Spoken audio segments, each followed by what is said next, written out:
Ouais. Ok.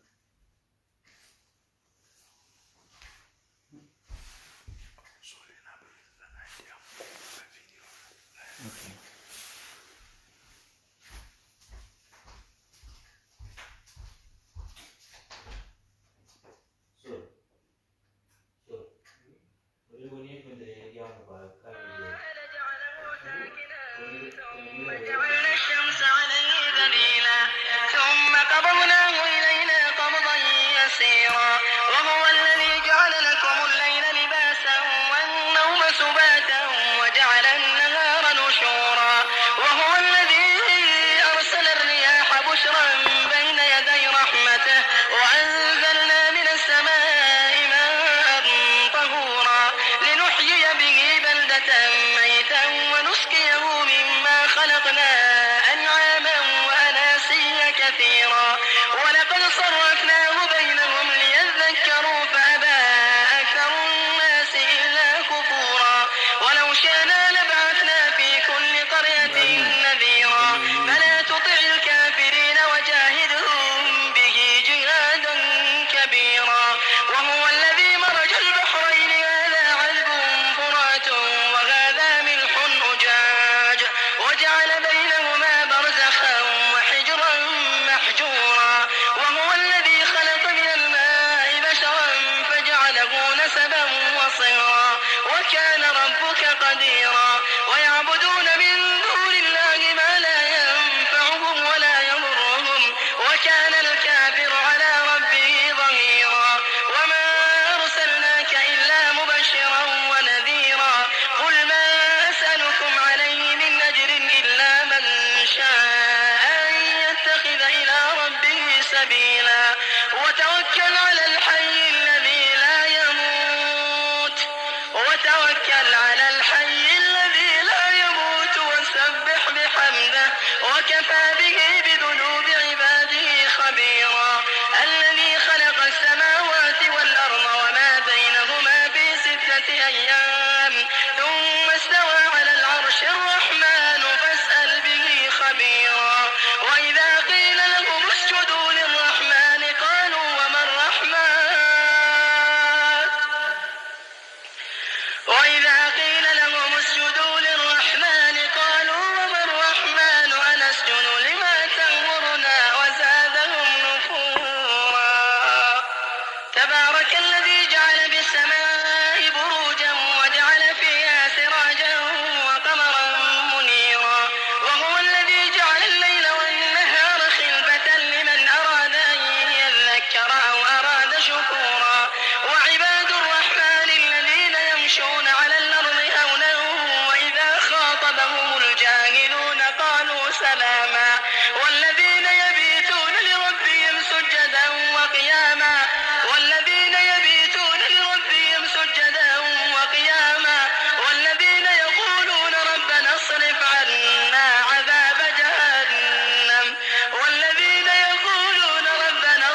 فسوف يكون لزاما.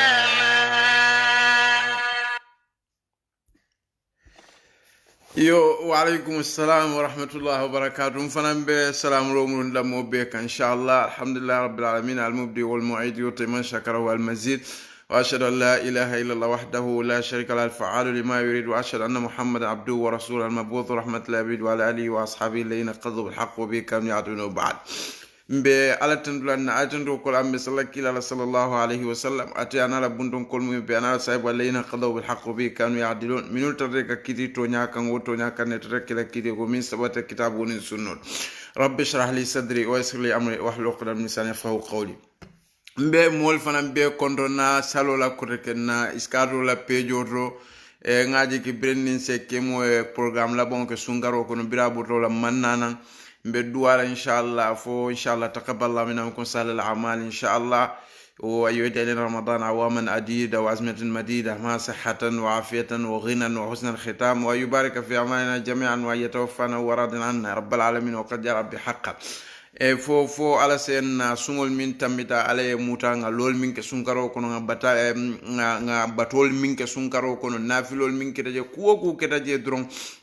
abemu ala nyaanyinoti fo ala abiyar barol be mutambulu inshallah nga duwa wala be ikhlaso kono inshallah ay mabe sungar jama fanana inshallah anim ben dingol fanan konto na mi alon ko be jara inshallah ya kata bakel ni sungar tamila ya kata bakel yo anina kafo fanan na kafo iskato la mol e ka folon tol fango be la tondi na alpha bala na president la amanke mol beje mi ya ko siata ti mashallah bari ngaje ko alhamdulillah na jikinyima mi nga sotato kaje ko ase tamino nyin kafo nyaaro ase nyin kafo sambanole ase mol kafuno nyokan ni mol boyta ase bulo mutanol ni mol mystic ta ase tilinol ase mol sono mira kendola ase mol sono yamar kendola mingira kafo nyina raiso se kabiro mba fanan konto na bake salola aninga be kata ko min beke ka nyin kafo la kola ka batata ka fengo beta مسؤولية من باب لا ورتباك. اقتربت صلاة العشاء إن شاء الله نجيكدا كو مول ميالون كو كولا هيدو تيمانيني او كدرون ولكا كلنا مول التي انو نجيكدا كو سي كبير ابو مول لكونو ولا نزكي الله احد سي مصطفى وول ابو هوا وول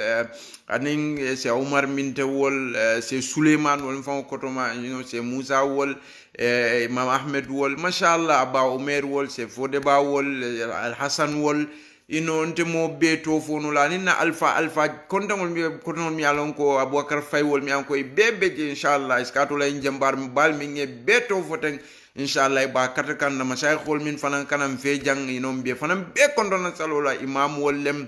se jeju wollem se omar wollen se kebo wollen se kemo fango dingol inshallah se omar se atondi se omar danso wollem ba kemo wollem fonna alfal mi alon ko be sunna ko to banko kan be fanan be kontona inshallah yo nimbota kono nata janne komi nga programme o soro no mimman kenyindi bare komi pour ka nyin koy ni mo la dron bawo ko say sayon to be ngalo na buka tonya fo baraka sonno mo tinya baake surtout ni wonata ke wuliati mo jamal beje min alon ko kam mantoro soto kon walle kam masibo soto min an ko awamo lem imman kuol nyin kenyalo walla imman bo kuol kalama so ni wo keta dron ntol fango mbukam fan ko indi kuto baake baren sa fo molye nyine mu dalilo fo molye nyine be keri ndu nyine mun na daliloti bare kam fan ko indi dron ala damma kanyanta sedandulo kafa billahi shahidan hasiban waliyan nasira akanyanda to baake ni mol ke ikuma foite ma walle kulandi le walle ku chokima ni ala wo sedandi ko tonyante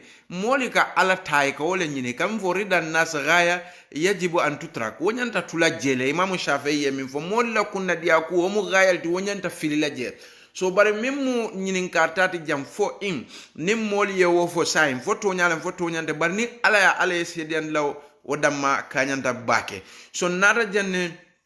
ka ko dole sutiyanni ka koyndi tariya nyama bawo nga programme soto min beddenning bala auto la ko la nyanda o kel mawo kenu nawo page do nyin karu nga fo mol yembinale bar facebook em blog yele yo bari babon la nyato e mimfo ani mimbe denning atondi fon rawdatul makhazi la rebelol mi ko be banko kanyi wato ko ne wultay be kuma jamal fola be fani jamal fola anin kawol fanan koyndi wolle be jenun kawol sammanani tol fon la diamo ka be murundi dalilo ni kitabo ni sunno la ye mimfo so wokola wolle mu kolti no minul bembul so nyi nongota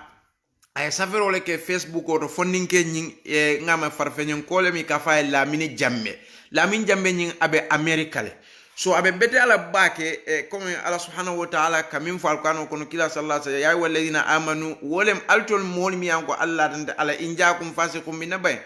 fatabayyanu so ninyum fatabayyanu an tusibu qauman bi jahala fatusbihu ala ma fa'altum nadimin wobentol la mabdal kono mi yalon kon ka use bake surtout ni moli kala moli kanne walla moli kala iskatu la moli kanne walla hanin tolle fongo boyta moli kan nka katan katini wo sambaje bake wala jimannakum sana'anu qaumin ala alla ta'dilu dil huwa aqrab lit taqwa akita nyaawnya nim moli ka wali nyaawnya nim moli ka dunyola nyaawnya bari na problème o be mu tawhido le tikaje ko ni aqida ay sabati mo kata mo batu mo buka mola kuje mo buka be kalam farik wa israiliyatul mi alon ko ikefo so ndol fanan ka fo moli le wota kala wo manya na kala mune be kala comme na se ko len karandala nyama na be kitabo ko nyama bal kanu nin kila sunno do nyame walam in kuntum tuhibbuna allah fattabi'uni yuhibbukum allah wa ati'u allah wa ati'u ar-rasul wa man ata'a ar-rasul faqad ata allah comme nomaro bebe ala na la kila damale ndol kam moli puso damal to so wokola mbuka mola kunna dia kunyini mbuka mola kebaya jibe ning ayatra ilafto wataman la dino la kan ko nimi lafta kebaya la walebe kuto la alfa ya ko hadama ya ko nin kabila ko woke alla kundato alla suwo kono ya aliya fale bang alla mol bo bunyale bo respecte be bulala noma ndol fani moma affaire soto ndol fananga alfa le soto yen kulu yen topato ndum be bo society le kono ngo kebal be bunya bari fo nin dina ko nata kat womu ala subhanahu wa ta'ala ay kila sallallahu alaihi wasallam ay wala kinan tol kan ko futanina anda ko woni minna tan kan ngo muta amma fo mo finga amma fo arab amma fo chinese amma fo touré amma fo sonko amma fo drame amma fo man kabila ani ako wala nabirin kila banda abubakar dunda ka findira sallallahu alaihi wasallam ako man kana ya abudu muhammadan nimmin tarte ka kila le batu wa hasha ko min ka fote fa inna muhammadun qad mat kila sallallahu alaihi wasallam o fata man kana ya abudullah nin ayatra minka ala le batu fa inna allah hayyun la yamut ala buka fa burey abejele ayni ayo kara وما محمد إلا رسول قد خلت من قبله الرسل أفإن مات أو قتل انقلبتم على عقابكم ومن ينقلب على عقبيه فلن يضر الله شيئا وسيجزي الله الشاكرين سوف مولي سي حكيلو تنين بلاتو باكي alfal nge bunyal nge la hako di la ngako beke nga bekata hada mayal to yendol fo kulu wala hanim ma wo fo nyoy no mol nyal ngoy ko ka kitabo ni sunno fo mole kila sallallahu alaihi wasallam way be wala man woni manhajo min nate tol bo wala noma kila ko indama bu'ithtu li utammi makarimul akhlaq laqad kana lakum fi rasulillahi iswatun hasana daji ko lem fewo fenne wasfo lem ike yakala o karo bela bari mole min fane yalon koy kan tuma e ka kol fo comme no programme tambila se kemo kam min fo ning ayatra alqur'anu ni hadithon ka wala fo moliye tawhido ni aqida e bete wala be kala mol fe nendrot mashil hal ndega o folde ning atante Yusufa Sonko hani ma misal mon na suko no mole na Sonko kunna alfal itol yaaje ko alqur'anu ni haditho mi yentol bula karangola nin nata ngaw fo wala be kele nendroti woto itol betula nennal amanke pejo fonti jande nga foyele itol fonele ngoy ko assalamu alaikum altol le kontro ngata dino kara ogen sonda pour mu ndol nga fellon altol ma millo albe sama do ko albe ko kala albe ko do dina pour ngata bari ngata wo dino fanan karan annu ala fon ya fo alkano ko wala na fara min kulli firqatin minhum ta'ifa liyatafaqahu fi din amanda woto de bada ma tafaqahu fi din wal yunziru qaumahum idha raja'u ilayhim wala allahum yahdharun ise nintu mu'mine murtela mol kay se masalani tumando bato ise kanda womo alkano tin nassa so ninna tan ko alqur'ano ni aqida nyin ko wala fo mole kila min fo comme Cheikh Al-Fawzani kam fo se kan be leka isa fo mu torlisol isa fo mu tatarifol isa fo ma hikma soro isa fo ka mol lenen isa fo ise fengo be lekan pour mum pour du'afa nufuz mol mi an koy beje mantre kalama bake awamol le muyti sondo mol man fenke bake wala hakilo se jakasi do se tuje hanide nie de masibo be sot la de kate de kat wol min ko fanyal ni wo kol befo e kawo befo le tout purite de dron ala afal kano kunako innal ladhina kafaru muhammad nyimol mi an koy kafiriyata yunfiquna amwalahum ikela nafulo bebo li yasuddu an sabilillah pour kam moli kodi ni dino la pour ke nya kasi ni dino e fa sayunfiquna akoy ba bebon la thumma takuna alayhim hasra thumma yughlabun walladhina kafaru ila jahannam yuhsharun bar wobbe ko la mune fanankake liyamiza Allahu al-khabitha min at-tayyib wa yaj'al al-khabitha ba'dahu ala ba'd fayarkumuhu jami'an wa yaj'aluhu jahannam ulaika humul khasirun so ning abbe wonyama Allah subhanahu wa ta'ala le fongo kanyo kila sallallahu alayhi wa sallam yako wasiyata ike hani moli kele nafulol bonlen to la society fon kono kadino kele min yan ko misil mol le fon to le fikra min yan ko misil mol le muy mol beje kele nafulo bonni misil mol tanol le muy kadino kele mol beje min yan ko muta aslimunol le muyti ikadino kele ila nafulol to fokumol to ke barol to le safrol ni la fengol be so alaka walle wasujak muhammad innal ladhina kafaru yunfiquna amwalahum lesh ibe kodo nyimon li yadullu an sabil yunfiquna amwalahum li yadullu an sabilillah fasayunfiquna ثم تكون عليهم حسرة ثم يغلبون إن الذين كفروا ينفقون أموالهم ليصدوا عن سبيل الله بل علىكم كلا الله فسينفقون عند بابون لا ثم تكون عليهم حسرة وبيكولا سناكي ما سيبوت أتدنوت ثم يغلبون وكلا فنبي وين لفنا والذين كفروا إلى جهنم يحشرون برمونم على ليميز الله الخبيث من الطيب واتو كن مال نفوفل البنيون هني مثل مول كون على كمول ابتلاء كمول جربي بروكا كن مال نفوفل البنيون حديث مي علونكو بني اسرائيل كف ان ثلاثه من بني اسرائيل اقتني ابرص واما واقرا فارد الله ان يبتليهم بيري على لفتا ابرص ولم فنكوتي فني ني اقرا ولم نيمي كاكا بلا فلو سوتو العام ولم فينكنتين ala la fa kanyim moli ke ibtila wolem ke jarabi ay malaika wala ki kan hadama di yalla hayato komin ka fengol di la okola hadiso en jafar jane bari munem biri ala nata ke ibtila itol be nata akra ani abrasoni bala fulati ani funeni wali afel finkintenyi damanata ganye biri malaika nata akaye ko ntelafta yenso be am mesengol la pour menna intamasilo bin kan ngafuta nganna hajo jarala amala ko nyinga tondi akaye ko fengo taje ilafta minna nde fana mu finkintel di koyde mu finkintel nyame ala nata nyi fengol dinna so bar wonnol bi wol futale kontrol nga keta na mol ni nyi fengo le anko ku gilimbe den ko to koyndi nde yusfa nga fon na mol yele itolle ko ngata karam ning nga few fen fo kitabo ni sunnoto ala lafo alqur'ano lafo kila sallallahu alaihi wasallam lafo mba fula wole nyam nenna songo kunangol lafta ni nda yusuf ya diangata ko beta correcting wala nyindi ko na songo kunangol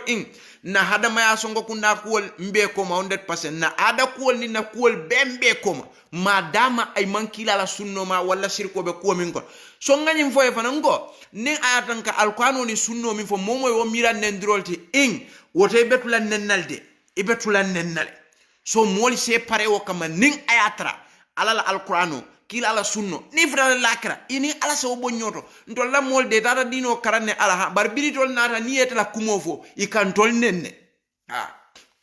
ngo ni ntaka dalilo min fon samana ni nabil ikhtisar ayom be sotul baqara birin ala fon ko kila sallallahu alaihi wasallam wa idha qila lahu muhammad ni koyko ittabi'u ma anzalallah al fengon noma ala min jin wala nan ko ale nomaro kake ala dammale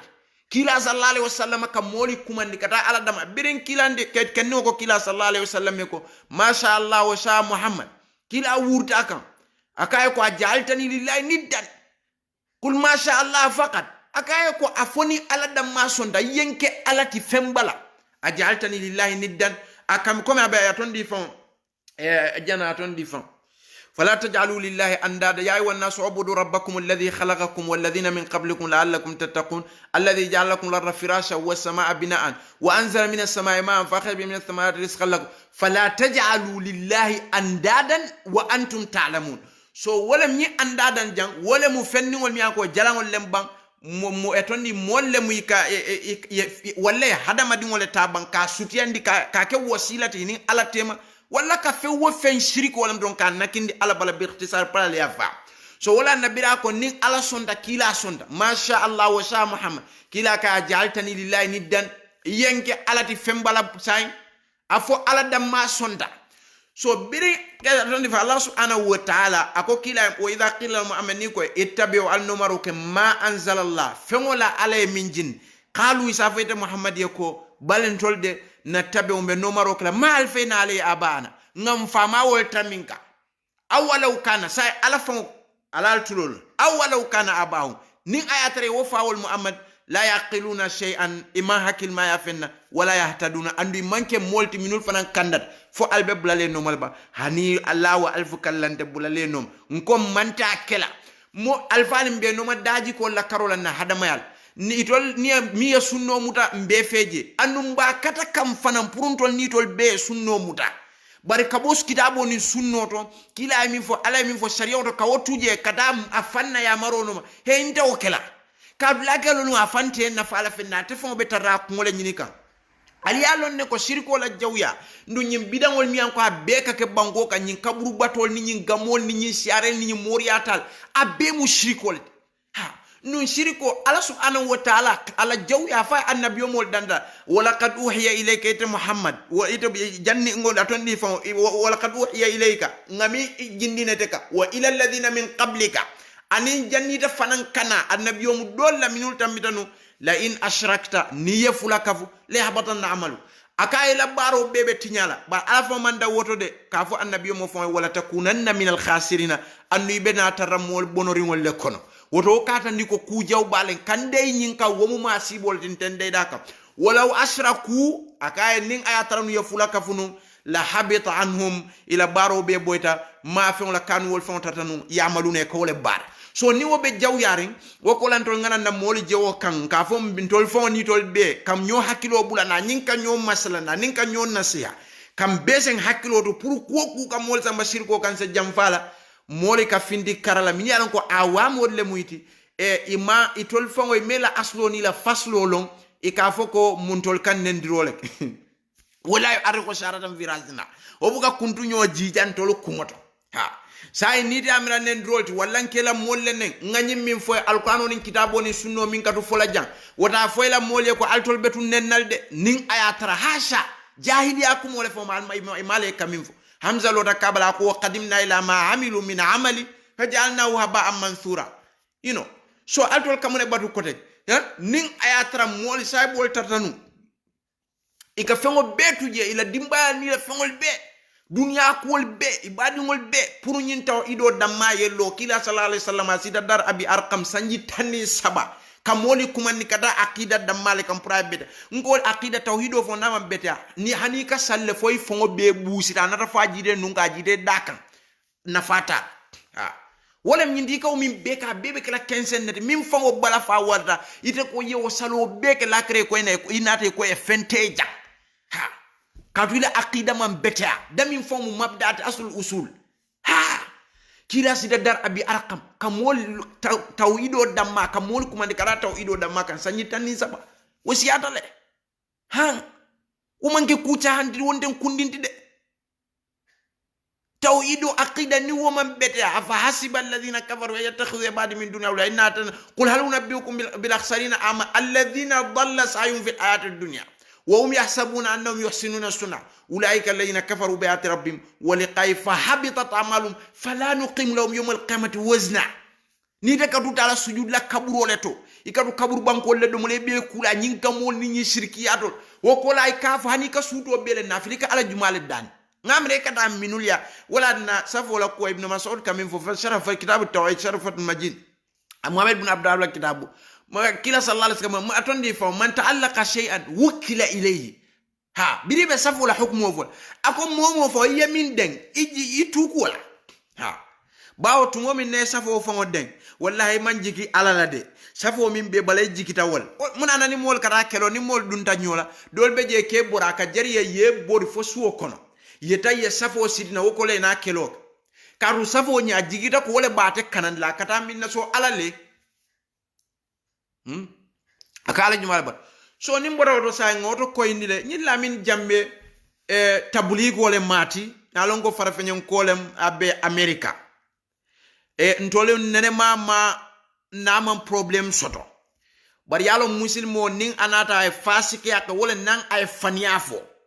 wallahi faniala molikan min jokonto lanyin kafo iskadal jarren nabe anu ngafo ni iskadal jarren nabe abetula nyim balo uto iskatlale ani molmi yalon ko wo malla fala fahum o balo uto ni wolle mala khudrawatol tani wolle be team killing ani molmi yalon ko idol ke fanke ni half and half sunniyelt ite be kala sunna molti ni mi e febo ni mi me febo ite kala auto sunna mol ha wol fanam be jele de ani min yalon ko itol ba beleto I hafol be alfa batungol la ikoy hafol be ala batoni sunna batungol fan ala altulolon na jam bakede nyilla min jambe koma kamin tanni molla ani minul yalon america je doli beje iye min fo itol ya sunna yale longa to kata ka wole tandi ko atemu sunniyel ala altulolon na de yalon mo jama be gambia tabligol ngame ka fa tabligol le markasol e ka fa marakasol le tabligol ngam ral ka fo le marakasol mo jamal be gambia tabligol ikhwanul muflisin ani sunna mol imawol bo nyot bawo ka jere wol fananke borabule ka kurro kundle sometimes alal tulolon na jamba kede imman sunniyel salafol imawol ning jamaat tabligh ningo tabligol yalon gamenol jama bi jaskeno ma famo nyam ika fo minuye marakasol wol min marakasol ika fo wol nyam ani ikhwanul muflisin wala katra comme idol fana ke pare la ko sunna mol ke pare nyami bari tol katra nyim mansa kol leto nyin siran kol mansa boje nyi no man beta nyi no na wasifal ya jale khawarijol ni tol le mun da khawarij hada al asr bi ikhtisar so wala mini jambe tabligo nyin والذين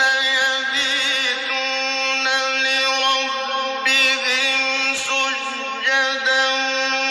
وقياما wala min jambe tabligo mi alonka abe america ay kuma kuntam bale safe comme min fon kumo nyim fon na te fon le al halo kamulu bil ikhtisar mbatu nga fo nyam iko sungam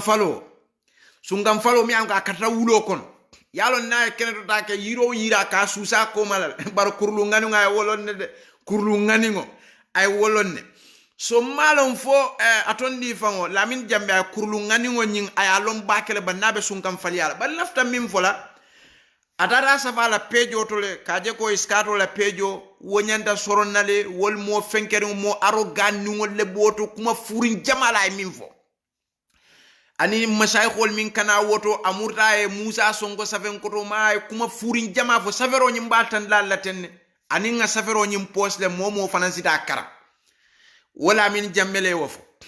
so mi adna nata jambi kala min jambele kuma murni wala minti fasiko nin ay fasik ya kuma fo injakum fasikum bi nabay fatabayyanu an tusibu qauman bi ja'ala fatusbi wala ma faltum nadimi kala o fasike akumo nyin ko ko indi mol hana tan tol fon temfan nde fon yusuf fon bu kala fiwol wo mun defon la tabiyalti kam fan sen yanni bak ajo ne wonda suufiyali ganna ina dalol min posi na spray ni fengo metula nala ha birin kanyi spray fon kembe janne birin kanyi lokso fon kembe jabbi ma wo time fon soro nde fon le ka seniye pour ya siya alal tulolo nante mo time fon soro okay alama alayna na la tondi fango na kujawol mi alon ko ngeke nga yam fo danabul almala ya be mutanya so ikhlaso nin tawfiq wal wo manke sunna mol fango daji ko bari kana ka koyndi ni moye fasiko la jamaa kan min joko iskato be nyami iskato jarren nabe la min jambe nyin amanga sunna moti de mbadi mol mi an koy nabe america alkamira sunna moti alon gambia hanin do lay sunna mol be je mi an ko ndekaf nyoma le ka fo nya allah markasol katu malon iman sunniyal nin tabligol bon nyoto mbet amba chala ngaddo man nimfo aliyewoto jamaati tabligh ila koto comme wolem nyilla min jambe wolbe tabligh ya mindo i jamal beje atondi fon tuaw karannal ise yam fanya manke be dol beje wolle fisiatande aman jari ngoto koyin nun dol beje wolle sunnom dakata minde bari ka wolle fon jama sabanyin tabligh ya kon hani na arab karannal dol fanan ka dunjede de minan ko half and half so lafta min fo la woto e lamin jambe nyin ay fasik ya kumo min fo anin kumo min be mulun jaw yaren kata fon kawto coin ay iskato wasmin so lafta ka natalo nyin tandal la safero anin bi fanan atata ay safero kala pejo to kadu ya sen nyanan ka foko ndol kombita normal ka ataka kuma jamal fo yala wo mu fanyalti yala wo mu fanyalti lafte hakilo blanda kuki na kunu ita bela bun kono America yeddo muro ko foy kono fara tapya jisuma amin imale be min kala dunia be kono tu ita lamin jambe de foy ko mbatu nga nyaatili iskato la mo la nga wol safe ha fo ko don ko la kacale be kerim bang fo mo la ko le yalon alal hakilo ni havan have sunniyel mi yalon ko bentol fon kono anin nyin havan have sufiyel havan have sunni I have sufiye I have sunniyel I have kila batula I have alpha batula ike bele jakas ite wo kay samak tabar lamul de ton di fon samak tabar lamun hindi ton di samak laban tamar hindi ite mu woleti e kala fi alpha la dunyo soto wole fe wo fem fo e kala fi o fa pour wol financer todia ko tol man tra wonyino la de so sunda mol fane kala fi naki wol fanan bala pour ni wol fanan kata kuya ate ken wala be tarad bla kilinne ante minu antay ko may anta tay ko anta may la may tafiqan zol wo flol buka benno ha ibekela akhdar wala ke yabis so ikaje ten nkanye half and half sunniyel mim foten aninye half and half sufi sunni na ko katra wol sondo mo kono ko taka bari be fala jele yalo nafi ko katra wol nya anu ngedi nyadal sutele ngelong ngande ife ngebula wonya ha comme ki Umar taranu kamin fo kila sallallahu nafi ko nyim fo nyedro nge bonje kila ko lay ba fala Muhammad ka kaf nyomal fal Muhammad yaqtul ashabu yo nga wollon so ni ameta bake ila wakata fudri kono nyamin kamfa ibuka mabono fo isa fintini dol kata kamfa dim baka dimi o katre kon so kata kamfa de kamfa na meta fo ya bon so wala kala nyi lamin jambe tabligol amanke sunniyati tabligolem jamaat tabligh e ga fo markaso jamaat tabligh mba fo la le ko e botam min tole anila markas babe min tole ani mun tole to lam makati je ka jariya ko be la pour yetaje ma fo ko la nyi jamaat tabligh mi yalon ko yenyin dindungol min dundi de minul man nukum je baki wol fongo man jamaat tabligh kolon imela kitab karang ima Yusuf al-Kanda hawli la kulong ila al halo be Pakistan ni Afghanistan ni Kashmir wol nyami ka kaburol batu nyami wol dol ma wolo so ye wol trasirin silo kan nata tabola droy ko sando jibe kuno ka ti nyami nyim fom ala darul an Abu Jahl ye wolon fonyo ka fe Allahu akbar ni so jibe ala bino kala kata nyami Allahu akbar ala le darono moto jibe yiro jibe aka fali nyami dula dingo jibe ba hey ngo hani trom ye wolon ne Abu Jahl fon sonda wolale ha sango jibe minayo jiba ka kenya mimba ika wofomu hadi tauhid rububiyya mu ete kamune fote han musen mate kadha fon sonda wala han firawna fon sonda wala fal ma wala so nyin jamaat tabligh itolla dawa be lori wala ka han ye motara kata la hasakum aliyam fan ye motara misafi akata jeno woko e ko nimpare tan nal bita jamo to kawandola isa fo e tani wota na te fon lebe tasalo dida ya fa barbiri parete nyante kula sa ngata jamiot alhamdulillah nini wota da jamiot ita fulo ko yaje bota jeno mi nawambe ta alhamdulillah nyanta ala tentale biya fele dun dala jamio kono nyim fana mu ala kaw ko dol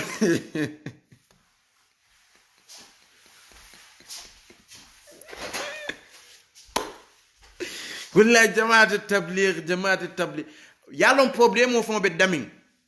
nyin dino buka keno jahiliya kam ni alla nyin dino ibuka mol kumanno jahiliya kande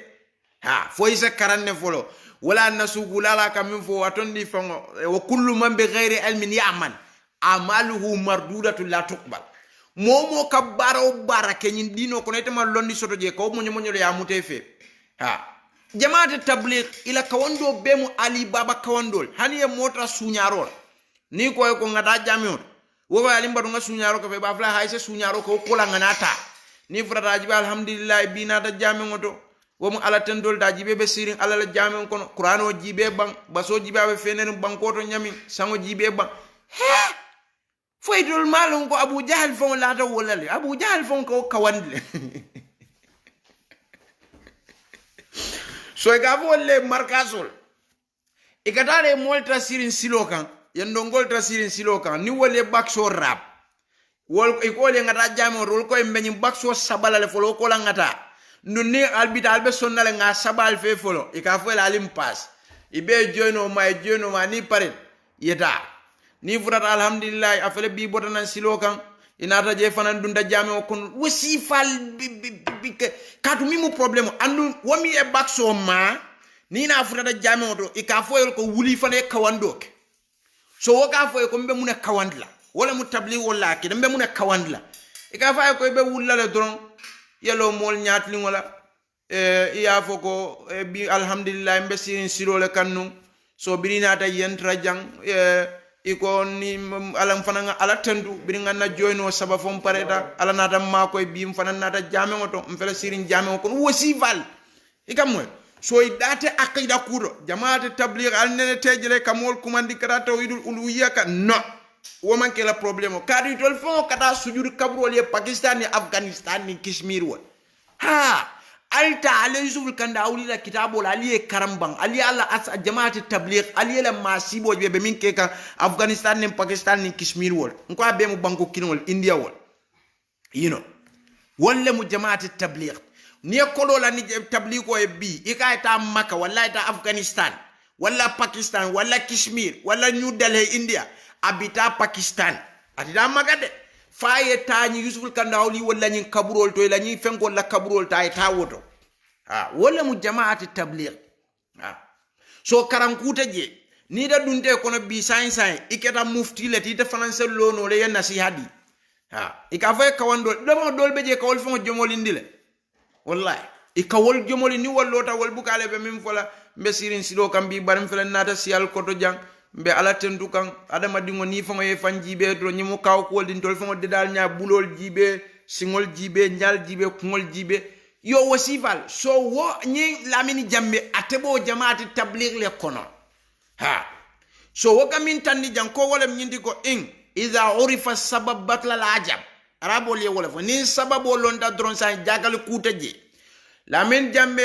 bira sabda domro ke fa kono fata tap amala be min kala ay mubalo siga mol mi yalon ka ni be America ka sunna ya tandila wata wo konnante aba fara sonno mo kono tawhido konnante aba fara sonno mo kono annum fani safot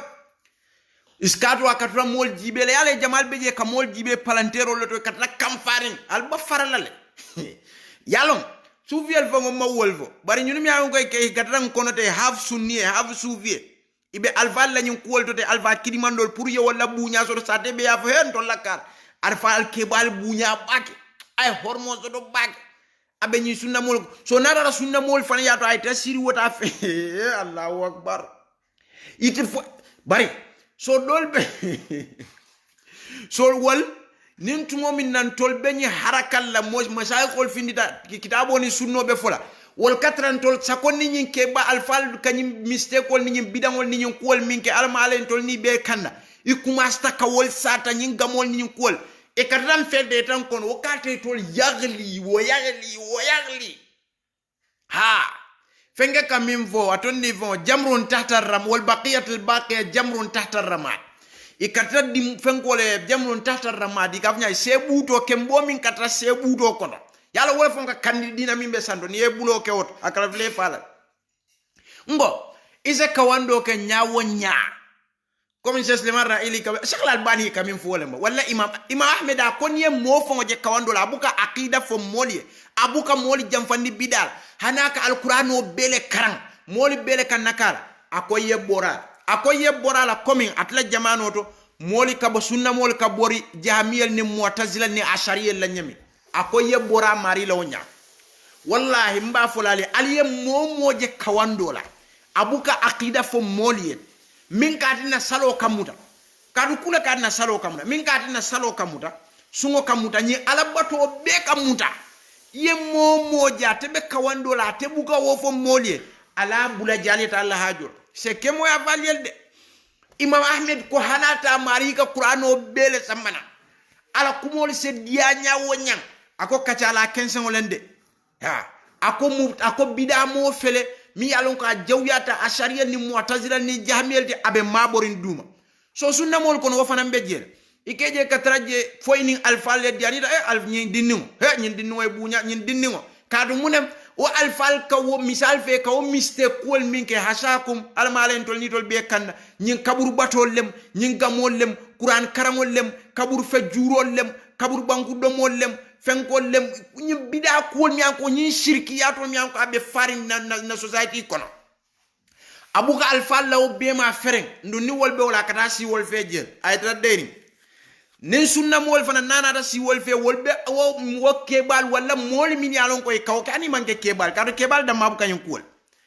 ni wol fana nasi da wol fe wolbe abatilol koy ni kan kaburu bato shirko le ma kaburu banku domol nyin gamol bidangol le muyti na fate kunta yale ma kam wosamba shirko le ka nyin qur'an karam kensengol mi akoy katwala malum be mun fa nyim magalol ni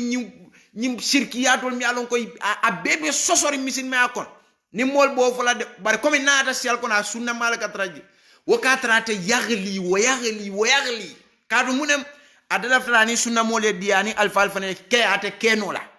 ini alal be diali ni mole kuya imam shafi'i mi fo rida nas gaya yajibu an tutrak wonyanta tulaje yaji so wala na lonna le mol dandala bake kaje ko kawan lami alkaja katunyum kuma dima fola ateka molta comme ikhwanul kaminke molla tambi ka molla wati fol fengeten kade ka kala la moy de abe filinna kadu minem hanana da kacala ka mol nya kono jibe kilinkile min diata momo ya ko le fay ha so mo be ka accept ni ale kawan la fonje mo be fon ka accept burala wo buga fen fo mo de mo be ka de accept mo be kamendala koto lonnal kamendala kaje ko jam fala burala so nyin tabligo nyi lamin jambe fara fenyen kole mata be america aman dina ku karan ni aliaje kanyi ma nga tabligo la nyi masibo be fo pour aliye o fololong kaje ko kenni woni ay safero min ka te kalama te mantra kol kalama bari se umar danso ay wolonne wakaf nyo malem ay se umar danso nyinin ka karun don yan ko be ka diam nyim pejo don mu se umar talibol no se umar ke kende ba sunna mo ba jihad la ba naftakhir bi wa wala layna ras wala be ko ni nyaatu bisara ay wonni nin kanto la ko la ba ha se umar masha Allah ndol nga bunya bake andum betula bunya nga kanu bake wallahi ndo akaya maro dinna defo kunno na katu diam la akaya maro dinna masha Allah afaye wok se umar danso hafizahullah wa ta'ala baka wal mali atanka siya jamfani ay se umar nyininka iskato la pejo la kola ba fulanya ngo nyi lamin jambe yalon a mistake da min tol dinningol ning ayatra fem fon tolma asiyadan toltire barinka alfal min be samana nyim pejo ba kemo surwa fatiwol mon mi ko takharjo jame umul qura imam abdallah fatiwol se atondi fon se jejuwol se umar wol masha Allah atondi se kebo nyim masha wol min be kana nyim pejo do ikam mol kuma ni kata kitabo ni sunno kan ite ka fo pejo wol mol arrogantali wol mante kalama nyanta nyim pejo block lan yamin fon tol yam mawo fo bar wokke bal yakulu bal yakumole fo wol ha andilo kuma mun njawata ko ifam wokke ba wa alfal min be kana ja hani se umar ndana be programme o sotla se umar danso inshallah hani sungaro fon kono nyanda sotla le baranata tamale kol dunda nyoto mannaki yese umar kol ya fa kana na nyim pejo walla ya nyinin ka nyim pejo la kola ha ite mu tabligh wala yami long wala mu nyinti ko ka kuma dima fo mole motoji ba ka bor nyami fole soji be ala bani woni nda hakilo yiroji ba ka di nyami dudoji ba mota nyam ka molla awati fol fenke dron ha ani nga doja safero ka ko ha itendela fengole te kanyin gofon nyin jame lonko jame o fon niaja ka lo mol ka saliji aqida la folo ka betia ha fo mol bu ka sali jame o kono kaburol be jame ko ni pareta salola ala yeta sujudu mo fane wasalo ay munen nafa ta yebo nyin tabligh ya kono yela aqida folo sahyan annun ku gilimbe je nyi hasidiya ni nafiki an nyi konnante am yalon ko abeta la min jambe sonno mo kono anita tanol iskato la kola mutu bi ghaidukum de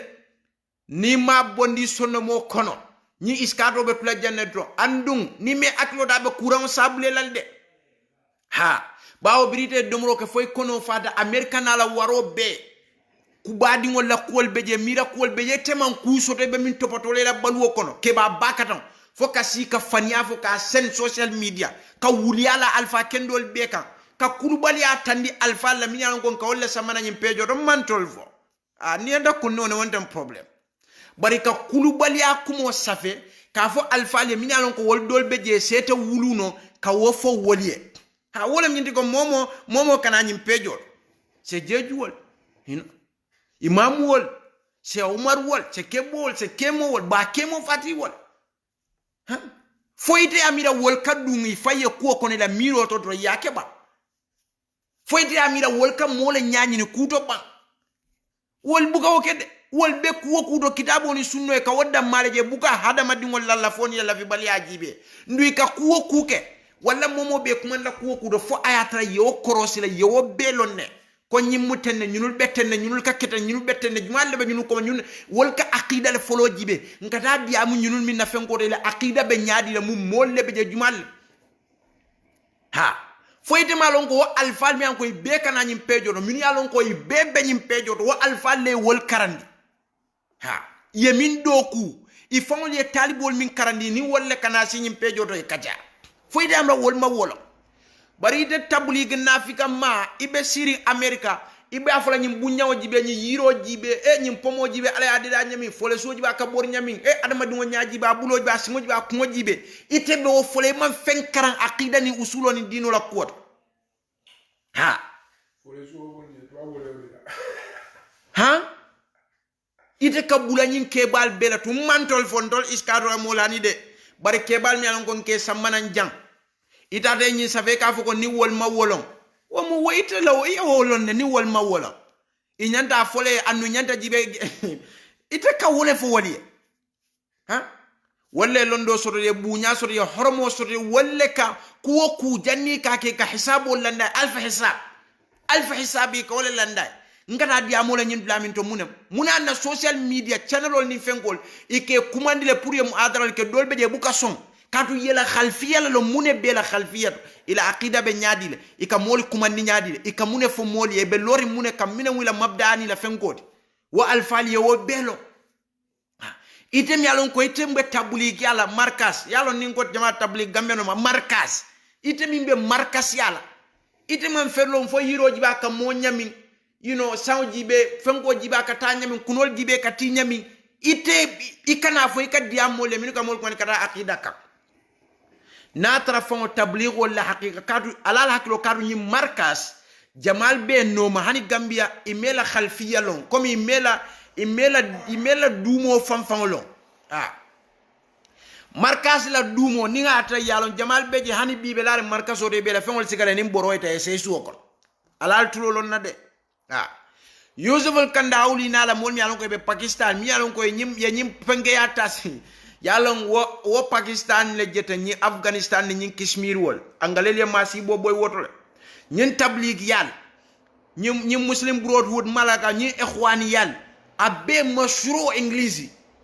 ñi hamadiya yal bebe angalele mashru ole kono mi yalon ko ya intishar wo ma famolla fo alma wolumba fo almo altale bar billah wala bar masi bo kedal de angale la mashru wala nyinti ñi ikhwan al muslimin ya tondi fu muflisina ya hamadiyal ñi atondi fo ñi tabligh yal ali dibe bodana daminde ikhwan wal mu khawari jollati wal be ken bi Uthman ibn Affan na jamano kad wala ko Uthman fo manti bari ñi amadiya yal ni ñi fenko ñi tabligh ya ñi markasiya ñi bodana minto abudna Pakistan ni Afghanistan wal ni Kashmir wala to so ñi lamin jambe ay kumo min fo iskato la moliye walla min safendol iskato la koto fan yale mat walla wuliya fola le fon folo kalo ko ngani min fota wuliyalem bari ngaay suutele de altol mi an ko alkal fanyada ñi ñandi alke pare ko sunna mol ke pare ñami walla ni minul be ñoka ni wol ko sunna ko dal ko le mbal fer no le mi ko alfa ko dal ko le mbal fer wolle fon jawyata kata mi suufiye fon jatol wol mu jamrun tahta ramat altol ba falale ba wal nin kamfani ni ku yadda malaka traje andu lamin jamme ndol dem fonyola ka sekol samana jang même fo bala fa warta ila nyin diamo fo ila nyin safero ni len ko be kola nga sekol to sa fe listo to minya ko nyanta kana programme o ke kilin ha kana mol katandi sal ko wala aqida la bid'ah la sunno la e be binala kotek ni ye woje ye muru kotek ye sa fe kaje ko manta na ite lamin jamme teta aqida karan ha walle bela nyin gofon ko mina tentengala ntol nene me tofo mela fen safentela kuto nte foybe baluwo kono foy taje fante molon fo kunu wala ya kinya nan ko nyim fana mu jumale ti fana nyim min wena tla hada mal nyim fana findira min dol wala min fa we mbala va inata fo nye tabligo la ba firing american billahi wallahi talla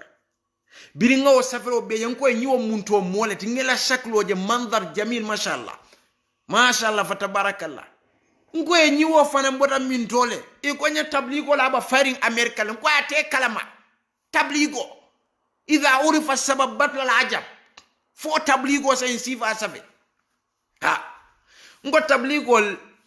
alnene Sheikh al-Albani kamim fo tabligh alnene tabligh mufti jamindo tabligh mufti on mi alon ko ike la dimbal fango filike fayso ko ne buka balwo dire ka fe kata ala lenyin wo mun dina sival ha yalla man karanne alnene tabligh mufti je tabligh mufti ngon tabligo na ndongol ta join sabola siloka nyilla min jambe be mindo markazole ma ila akida fo be lor min ka hadiya mota join sabole ka ngata jamoto ni wo ko fonna le join o ma o ko la ngata ikafa mfuna ha ate fo le kake el chapo ta mun ko nyimma join o nyimma yeta jamon ni vrado ko wulien kawan ikagolnya so ni wo fana lote nyaade wo ko mbe mun fa ka fole ha jibe drum mobe nyami ala ya deda nyami dudol jibe kam mo nyami samaj be minayo jibe hada junud so biriya fo nyen ko e ko mu mole fan wonyin ka du lamini hani min fo man kenyi lamin jambe tin kon defo ma nyimbota min don bari fa be kerim fate kerim fango siyani même vasi bari biriya sen ko nyimu jumaldi ko nya tabligo la ba fari american ngoy fo kum fase keten kati tol jamal be je mante kalama min yalon koy ka bonyen tabligh ya kono ani masaykhol se umar wali mo jamal bonni tabligh ya kono wol katale hurufo fo karaye sambe da qur'ano karango akarta sanyi tang wala sanyi moybe tabligh ya kono ni e bonni je ke sambe ta hurufo kara ngam min foten nam badi sunna modol be je ne kra tabligh wolte se kemol ni se umar wali e bonni tabligh ya woltole hurufo safe idade alhamdulillah ya qur'ano karang yalo ninko ya hurufo safe o kata ndiko e man karangono baraka tara sanji wa tara sanji tawol sanji lulu sanji moy yo ka tabligh ya kono kurujol nin kol ite kamune fo molye ha bawo birita bota wotta ita koy bota kawandole kono dawale kono yeda bonna kono yesa mane ka hurufo safe pour yo karang pour ya karango fangono anda tara ita ko sanji taybe mon la kawandika wolle marka solti ha bari min fo problème be Gambia jamali beje mani marka soli mela khalfiyalo fo aliyo bari minanya jamaata tabligh fo mina ko kacala lale ita system min tole intisharta min tole jumalle mu ye safero kela kolla yuzul kanda hawli wolni tanoli la kaburol be min tole kela kaburol batu nyaadile muna na tabligh ko marka sol ibuga son kada maka ikatu tala Pakistan wolni Afghanistan wolle do aning ikata munela je ali nyininga ikata munela je so wala mini jamme abalo tabligh yala abala ko la America ntol naman po affaire soto ntol benna pejol nga kitabo ni sunno le fo moli balo out fo fana kam minfo he bari nyine fo bala fa warta momi njoko nyi la min jamme ning aya tranwati nyin amanke nafiko ta manke fania folat wala nan koy nyinum yang koy ke fanke sunna molt wala half and half sunni half and half sufi ani ni half and half tabligh sufi malum bade fo vola nya te musamak laban tamri indilet alal tulolon you know ako ndolla pejo la shi'aro min nga safeji iskatil jarrin nabe ha kanyi ni wuli nom yang ko akatu hawla ka da soron ani wulu ni wo fo damate dan na wala ani wulu ningol min fana yalon koy kadu hawla ni wulu ni do fana no ha ke dali soron wala min yalon ko juma minul ka fanyala kitabo ni sunno kan ha ako bala ut fofana kam min fo wala wo kam min fa tema wo moy ava se Umar fon nyinga se Umar dan zo nyininka bal ut fofana min bela se Umar fon kan anim bal ut la taliboli kan nengo min ke se Umar social media na tara mo molati yalo ya bunya ya respect kadu ngal dollo nal beje alkal fam findi ni masaykhol kan ko al musunna molet alkal fan nakindir imam la programme e problème wato kono atabli siva do findita anin kumbuwa e borse ko ya ha kada fo ko ha ndefo malon kol be nyam wala nan nganyim fo muna ali nafika anin fo altara ku kilinto ali mo la kunna ndi nyini kol bulaleta alanin kilato ha atabli nyo findita wo fane kuma furim bava sunna mol findita I jamal beje kata sekol bala ten so sekol beje sekol dol beje me jamal lo ke fan nakindi wol bala akata dum fi di sonomol kono be faring ha ike fan nakindi wo bala komi ay ke mo famous no se Umar wol benya mol yelon ni nga fan nakindi wo bala to mol ba fla sunna molam so bar mom yalon ko aka finda aka se Umar neng ala audio na la video to hana la wulu ni wol fon kadu se Umar ne be kan wala la kan wo ko lete ke fan nakindi wol so wo ko lete ko kanyin nandi la fanam fasa ita fo mu jumalet anta munafiq ita mu munafiq wala ta be safari fo ngoto kon munafiqa la malumun nifaq ha bala utla ko ite ko ka kamfaol bala utlo da ko salafol se Umar bo le kon ako Gambia sunna mol Gambia ustasol ni ustasol mal keje Gambia ni ma mim ba kono ma way wandi muso kono mal bala ut fo fana lota ko ni ustaso mi anko be Gambia ibuka kurtudum ni adani ko du ngay bol be katra bantal ha so ite ko ike barante fo man nyina nyim fa imma iko ka bala ut min fo fana min fasa nka fo be min da soron na ko chabo alhamdulillah bi mol be bo kay kama bage mol mi anko ka kodo dundala koto mol mi anko ani ka kuma fo mol mi anko yamma ko ka ko be kay ni nga lay no ele programme o dala mol ka kol kana biring serum be programme la fo ni nge do kol kana hani biri ya bute fa ko aye manta ka samba kata jara itolle wo kodo nyinjo bara ko muna bonnate kan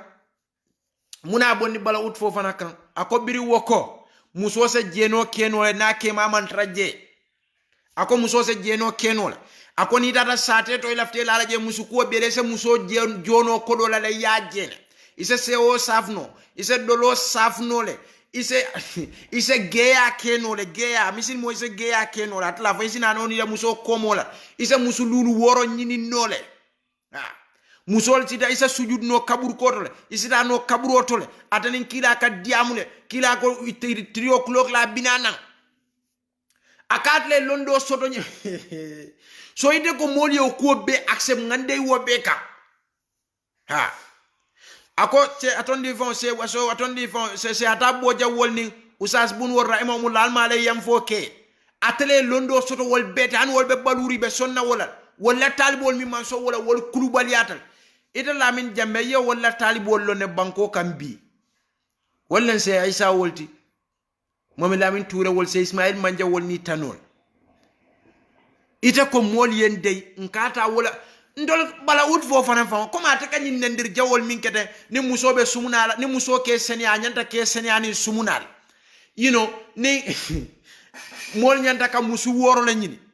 geya sa keno ni ma keno se tulo keno je ya doctorol be leptano to special je wollondi je wol katu molla musol le jena you know wala do ko man ka fendi sarion ya dandle foni musobe muskula ta leptano to wolle nyanta o muskul ha kawsu ko be datal no fewo fete alon dino konate ko ay min be fonte o fon be fono la jam bari ala video na la audio nge dedal nyanta o kala programme di special wala na me samananja kadu ko nyi sungaro kana audio le bonni biraba Senegal ako se Jibril ko jabini se banningo wol se atondi fo se Siria wor rahimahumullah jami almale yam foke wol be mume ako biri wol fata dron wala balwo kunduta wol man kuke dunia mi setu ni lamin jambe nafiko hasido sunna konna sonno mo kono woni akamin findi na nyaada na baloti wol man kiliya ako moliye dey wo be kan mom yalon ko biya mol la society be tinya misil momin kallo ika fo geya datan ika geya la imam malik kan umar bin khattab wol kay ko kay wol ka musol geya iko jeno se dano muso ele nin tumo min na ke ko ya muta chakol kodo se dino ilale ha momin kanyim befo ka bula subistami council la ka kumo si va befo ate ko nen drol nin kol min be ken tol buka respond bara ay nyimmin fota ko nyimmin data nyimmin fenkata nyimmin data nyimmin kereta wo be mu fanialet ha nun kiya sallallahu alaihi wasallam hadisul qudsi fo in mobe wuli ya fola hatta yuktab inda Allah kadhabal fa yasafi alaya ku fania fola le ko min balawut fo fana siva so ni woy wofo fo moli sinango be faniani ka tande ko wulole mata fela kata na fenyo alamuta ite ko mol kada of ndol manya na kawfo min kalo akanyi alfal benen gambia ka sunno benen ako alam ya kilani sunna mol se umar dan so nyininga hafiyullah wara kawsu e mune foyto la mine fon fo se umar la kota la talibo se umar kol talfo da mune fa audio ja ite mo beje inafi kama dol beje ke fan nakini se ko la de kadu ni sunna mo pare ni sunna fayandol kata wolka ate sunna mo kono min beje ni afar ni aje wala finda kutuburo mundu mal be foy nafika yala cegol foma mo forcé pour ye fan nakindi bala barite ko te balunu la foy ke tayx ni mayxt e ke fada ha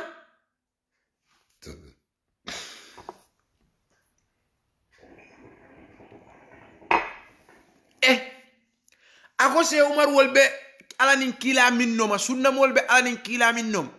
salafol be alanin kila minnom ko bala ut fofana ko alani wakila wol kaso siya batal Allahu akbar so ite ko ngande nyimbe kan kaburol nyanta batulale gamol nyanta kelale siyarel nyanta kelale mol nyanta sujud la kaburotole woliye ka ala jele ate ka kila jele karu kari wokuma sival woliye ka display malaikol bu kaburo kono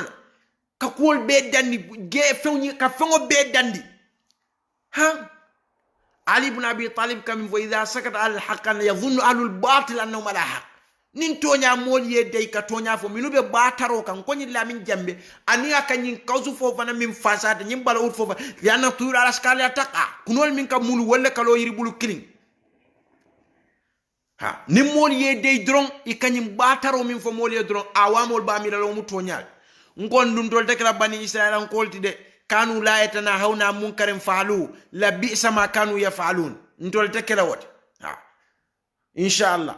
nin ayatan tollen kuntum khayra ummatin ukhrijat lin-nasi ta'muruna bil ma'ruf annu ala kon tolle mot wa tanhauna 'anil munkar ala kon tolle mot ha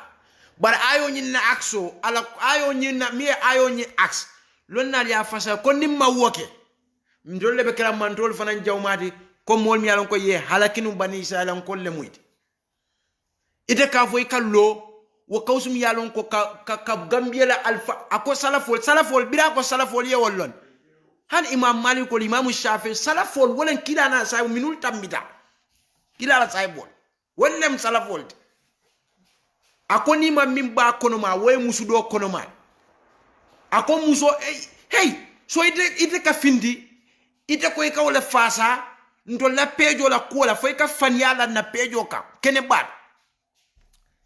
wokola iskato kaminke iskato la dogo na nga ofoy do manin dron pour ka ofoy wot akanyanta ala mala kata ken dol fon baraji tinyata ni ngani khars balia bara kanyanta gambia mo be kontanta mi yan koy matra iskato fon la kafot ka je ko iskato len kafu folot mi an ka wulta gambia banko kan kata ka safol nin kortel morol kaminul ke mol bala kata morol ya fo morol fon ka tarajol ke kila kortel ni la fengol be findi ni ke be jani kata yirol ni fenkol to newspaper ni fenkol medial hani minul fon ya lon koy findi ta kila kontano yitande andi mantra sunna kota ito ko be sunna kota wala ke dimi iskato bota gambie data fo kasa mas karon dem ya lon ko jame wonne man soto je ni sekol imam ya fo Facebook live itulo alla moy fonnin keli yela bago sikanna iso tambide nyaado se kabiro afidahullah wara yela dimbal bulaje man ko jibe man dulala jam fo jibe itata kaje ko jame be sotla no dulal to nyaadile moli be taw ido karanno la nyaadi wolem iskato la do koti ha tabligo ye munek ite tabligo ye munek mune muitala nasato ti fi dawa kamol kuma ni kata aqida ka ite munek ite lamin jam walla iskato la dinni mum yalon ka tele doyata iskato beji walla kunu na dunda iskato kon walla surmaya fon e mam futa duma la surmaya ha kabita aqida fasid you know iskato la kafo ni lafta wala do ko lona ke balmi an ko be sufi islamic council wala iskato lon yalo mam pare ka ku jamal fon na mol kaminge o manke sunna mol la manajo o manke tolla fenkoti komi nganyine ke nkata nyine ke kanyine no woni nasilo manda akanyanda dron ngake ngane khalso kono ala sedia bari ning ata iskato la do ko mandam fenna gambia foka moro lanyim batarol ni lanyim fanyal koyni foka shiriko koyni molla foka fo mole gamol man betea ka alfa batu ko ala amam betea aton di fon ñing siarel ni ñing kabur batol ni ñing banku domoli moria mo korte aton di ila akhiri amam betea ñim bal ut fo fana kamim be fa ka nakidino bala be mu fanyalti ma anzalallahu bi amin sultan anin kata ka yirol baraka kortel wutu je ka morol bondi moria kono fo ni morol fangol kasike la kortel jani hanata iskato fon hanata wodda ma wala kanyanta yoke yoda mamuta wallahi wodda ma fon kanyanta nse o fo yedron ke mol kono min yalon ko iskato la mol kawoleke ha ndemanda ke balut fo fanati de tiloton kam mo wuli kin ne karan mo million tan kin ne kala moy jeno datale gamo datale dolo se safno datale e muso se jeno keno datale ise dolo safnole ne malaikol woliyel kam malaika fu malaikol e kaburo ko le manya na ka fonte marabuka ise sujudno kaburo tole ise sujudno moyele e atoni karwo kande ka kila jele e geya datale musululu nyino datale musu woro nyino datale ka fengo be dandi dino kon wo fengo be mankete a problem wo be mankete a problem so it la problem o minti wala moli min ka nyinna nyim bataro koyin e bare bar lamin jambe do ko be rebu lamin jambe sungam falo bare sungam falo le kurlungani sungam falo ala nyini nga kurlungani wala wulo kon ha lamin jambe ete problem o soto so wo fengo be mankete la problem o no so ila problème o minti ita markaso wala tabligo jamaate tabligh ita markaso wo be manki la problème ita problème o minti do minul ka fo molye ko alkata mol korte aliye fa al nga baluta ido ka nga ala dem ma batu nkata mo batu nkata mo ke alati mo kata mo korte mo kata fani ala mo kan mo kata nafika yake mun benga dino muta al nga kata akida e betea nga kitabo ni sunno muta mbenga ke kilindi banko kan kata kortel jani moriama betea balo uto kamin fa be mu fanyalati ma anzalallahu bi amin sultan kalo seko la ke fasa ke la hako fasa ke la dambe fasa wo mu jihado lati kitabo ni sunnoto so mi yalon ko wol kaw ke wollete la min jambe problème oti gambia hey bari de problème o soto mi wata corona ti de la min jambe te problème bale soto ite problème bale soto ngaje ya safe la pejoto iko nintol nata mbenne nambe wuliya folema muna ne kata o fonsa de ntol tenne nante wuliya folema yemin foni wuliyale mba fle wuliyale hani min siate tete ni wole kumo kadu wuliya wole siate tete ni tonya bari min fango jawyate la kumo be kono mantol bari kaje ko hani mol mi anko kana alfal min kana nyim pejo de kadiam ka febe yamaro dila wala ilo mu kulubali akumo wo kumo munu jawyate ko defo be nyame moto kumo fula fata haqid hasid marid ko ita sifa wallahi ba tabligol to nyato Allah ko kan de bala fala biriya kinyana nga fenge ngari di ngaji be ngoy mu molem iko min jamaat tabligh ngoy yakhrab bayta idha urifa sababat lal ajab nun gammeno mo jama be nyin tabligol ni sunna mol ni ikhwanul muflisin al khawarij al asri me bon ni nyot bari be bon la le nyoto le kilin pour ikata jakasal bul tabligol alkafo le markasol wolem ni lamin jambe be mol min kono lamin jambe ibela go fondano minna tende wala mo me maje mo ne man fem fo go fondani de tentela go fondani e go fondani anya be buru jal male so kayrole ibela go fondano la ne man fem fo je you know ibela ko la ne man fem fo je bari birite domoro ke america bala warula america corona ni trom la ko min bebe america ko min bebe dundi nyoto america chicago wol nin bla ite man fenje to ite ko fo iskato la mol he kurlu nganingo he sungam falole kurlu nganingo long lamin jambe lamin jambe bare inshallah bawoy ko iko nintol natam be fan yale folema wala nga bulela alfa ale di stupid tale ntol buka bula mola alfa alka ni wuliya sifa alfole dron pour albe mori ko din lan to la nyami iskato kono ngani min fote nakafo min ka fote ni aje ko se kabiro ngafo ko atele raiso di bar moli beje minu siata fayte malo moli beje iskato ko seta wuru no dinde isya patete alfali ni le dimbaya ke ba bakano kitabo ni sunno ka fayte ma wolo ha ite ma wolomba nyimma say khul mi an koy be kana iskato de bebelor iskato fe wol dol seta wuluno ikane ko kuma kulunsi kuweto ni kuma kurunsi va bo mi an ka be munun jaw yaren koy defa ite man fenso de america be minkela biriye domo ko foy kono fara tap iko mbaru ngata iskado iya mire yalo ne kaminke sunkam falo anala judo jaw ya tele kurnu ngani wolon ite lamin jambe tendela go fonna ye fania fo bula kala iskado la moli kan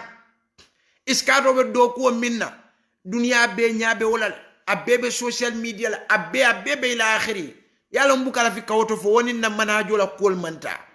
mbukala fi wala ntol kanyine ken kanyine fu ngan no bari ngamin koyndila ihris ala ma yanfa'ak bizi ko la min se nafa ibe nyin tabligh ya min fon yalla alla nyi markas ya jamal beje markasol gambia be tabligol nom imalo mune fomu tabligh ya foyte molti be mal wala fay fanan kata yusuful kandawli wala kabul do pakistan wala ni afghanistan wala malo ha ba tablighi ani be jede imma yetra je tablighi jahili ma imalo koy ka kaburu batoke igara pakistan wala ni nyene ka kirib karabol ke wa imma yalo ne fon kata tema ko duran e ka sunno kon ha mol mi an koy ni be america modol be je yelonne ndefana nga wollo igo sunna mole muyti bar briye la safero ni la koje dolbe je kijole fe ko je bar ñi musunda mo dat lay ñi safe ngoy ani sunni ende ngalo alma marka sol tabligol alma wolle ni sunna mol bo ñot ngoy andu ñi ngay min safete min ba sonno mo fon kono wala jawyata dina min safe fem ba sonno mo kono nay wo bonna to fon be safe non baral sal hakilo tuddo adron ñu mu jawwa kel bakiyat ba ka wollet mo man soto gambia bi min be findla foka bara out fofan la ñim fanyami be fo ka fasa wala kay foyte lamin jamme he lamin jamme ma si bo kedal de ñi lamin jamme nim pay dal ñu audio sia moli se hakilo tu ñi lamin jamme nim min kala munu ngoje kamera sunna mol amanke sunna modi gambe no la ka fo mi marka sol wala tabligo jamaate tabliga bo lekol moman soto bi mimbe bala out la ñin nendirol na la ñim fania fol ni audio ni video to konka preja watu nyami a fongola mol ka kolke kijol ke fara atle ñim fo ay munat na ñim faté mol be bolaka luwolum fo ñi lamin dembe tabli ko mi alon ka be america ñine kana findis kato la moli mawof ba ni koy ka seko le advice ite you are stupid and womu kulubal yakumol mol la seko min kana kondo jete sa fo ite se wol advice no ibol advice te munen wa antite mu markas tabligh mat iteme la aswoni la faslo fo bo ñor ikawol advice mu na ite se wol advice no ala la kilo tuwato de altol mi an ko alnabe america al ka mira sunni la mat bawo gammeno ma markazol a manke sunniyati markazol mi ka fay jamaati tabligh ika kabur batol ke pakistan wal ni afghanistan wal ni kashmir wal ila makarlo fon bebe wolto la office ba ila ko beka ke wolto alena kuma moy ni ayatra meta tabligh ya kuna bolon na ma wolon woto hansa tamu tabligh la jawwa kalbaket baka wollet imata sikandi sando fulan sa tabe dumal ila kuol santon ko wala fali o nyam so ad iskato e minke a manjari ngofo jalsal hako boy nyen naka fo mol fanan nin ayatra kat wo man tran na manhajoto kana ka fon tol nga ñi nek no mbuga la far ha woni misil ma kendo fon la aqida manta bari iskatu la ko sedendro akanyan telefon hani mo kendol min bebe banko kan sekol mi yalon ko wolle en tol karandi be balurin wolle mun al ulama warasatul anbiya nzafo mini annabiyo mol ketan na banko kan ibebe lori nyim pejo ko me ba fasarin ibe ba fe ifangol kanay ka kawandol nin ko keje bar billah wala ko lamin jambe fara wo fanam be ko la te batiman fenje america be fo kana bar lamin jambe hey bari yalo ni hasidi ane nyin kura mami be hafanaf sunniyel ni afanaf sufiyel kona nungo ay tol le fongo jawyata katambi sufiye maalumol itol jamrun tatar ramad alal hakilo tuit so kamala dromba akumo nyin mbe adanna jang nyin lamin jambe mba ya marla ay busy ko la miyalon ko asa nafa wole mu koti miyalon ko asa nafa soto je asa konsumiya soto je bawo jahilo na diamda ka fangay bele ha so niaje fana nata jang ay kumol min fo fanyalen fasika yalen kawle ko inditen anim puru aliate moma fangolo amanke katondi kawandlat amanke lonnat amanta dina ku do kula amanke do at aba go fon danu la facebook oto annun tabliko le mati markaso le mati puru alialon dro ay nyimi fo iskato la alfal wol fana tonni be hagadanna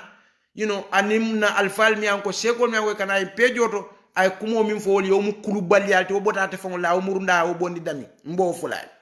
so o kamala dro inshallah mbe fengo nyin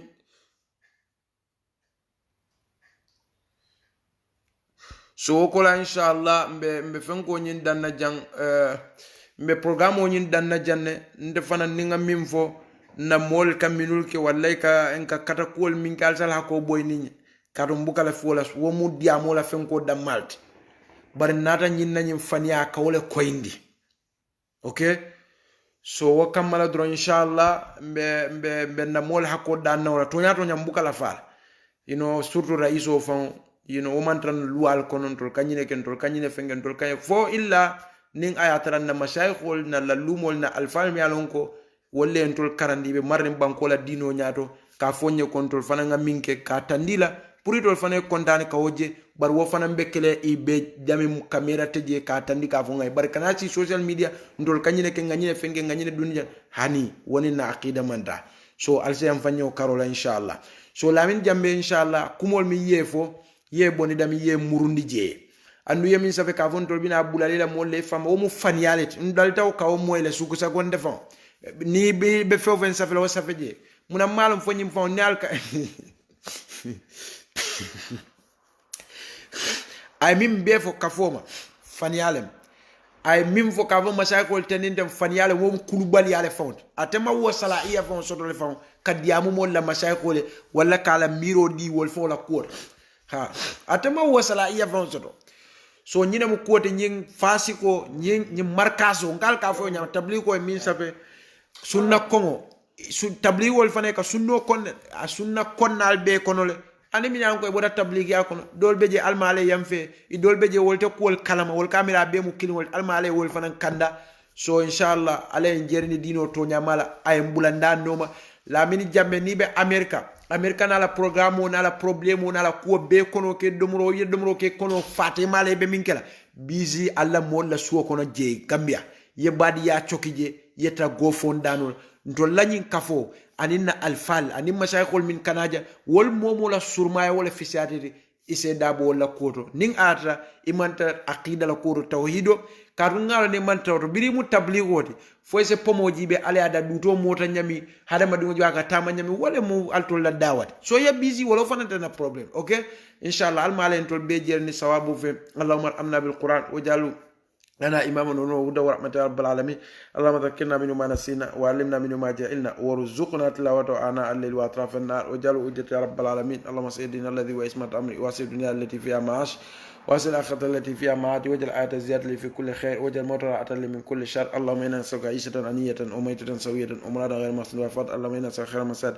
وخير دعاء وخير نجاح وخير علم وخير عمل وثبتنا وثقل موازين عقيق إيمان وارفع رقب ساعتي وفي الختيات ونسأل الأولى من الجنة اللهم إنا نسألك موجبات رحمتك وعزائم مغفرتك والسلامة من كل إثم والغنيمة من كل بر والفوز بالجنة والنجاة من النار اللهم اقسم لنا من خشيتك ما تؤول به بيننا وبين معصيتك ومن طاعتك ما تبلغنا به جنتك ومن اليقين ما تهون به علينا مصائب الدنيا ومتنا بأسمائنا وأبصارنا وقوتنا أبدا ما يتنا وجاء وارث منا وجاء ثنا من ظلمنا وانصرنا على من عادانا ولا تجعل مصيبتنا في ديننا ولا تجعل الدنيا أكبر همنا ولا مبلغ علمنا ولا تسلط علينا بذنوبنا من لا يخافك فينا ولا يرحمنا اللهم لا تنا فيما قمنا ذنبا إلا غفرت ولا عما إلا فرجت ولا دين إلا قضيت ولا عادة من أواجد الدنيا لك رضا في سلات من تعز كتاب كتاب